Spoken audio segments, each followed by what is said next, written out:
ব্রাহ্মণবাড়িয়ার কসবা সীমান্তে ভারতীয় সীমান্তরক্ষী বাহিনীর গুলিতে আরও এক বাংলাদেশি নিহতের খবর পাওয়া গেছে।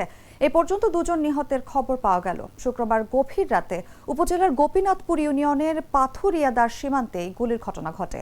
নিহত মোরসালিন গোপীনাথপুর শাহ আলম ডিগ্রি কলেজের এইচএসসি দ্বিতীয় বর্ষের শিক্ষার্থী বলে স্থানীয় সূত্রে জানা গেছে। আরেক নিহত নবীর হোসেনের বাড়ি মধুপুর গ্রামে।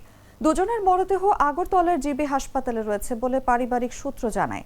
একই ঘটনায় একাধিক বাংলাদেশি তরুণ আহত হয়েছেন, তবে তাদের পরিচয় নিশ্চিত হওয়া যায়নি। চিকিৎসার জন্য তাদেরকে কুমিল্লায় নেওয়া হয়েছে। নিহতদের পরিবার ও স্থানীয় সূত্র জানায়, কয়েকজন চোরা কারবারি রাতে মোরসালিনকে বাড়ি থেকে ডেকে নিয়ে পাথুরিয়াদার সীমান্তে নিয়ে যায়। একই সময় নবীর হোসেন সহ কয়েকজন সীমান্ত এলাকায় যান। এ সময় বিএসএফ তাদেরকে লক্ষ্য করে গুলি করলে ঘটনাস্থলে মুরসালিন নিহত হন। পরে তার মরদেহ ভারতে নিয়ে যায় বিএসএফ। এ সময় আহত নবীর হোসেনকেও নিয়ে যাওয়া হয়। সেখানে চিকিৎসাধীন অবস্থায় তিনি মারা যান।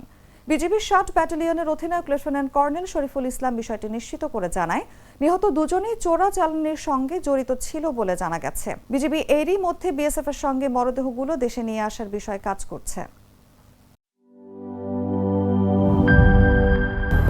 200-র বেশি সার্ভিস ও ফিচারে লেনদেনের সব বিকাশ অ্যাপে সম্ভব।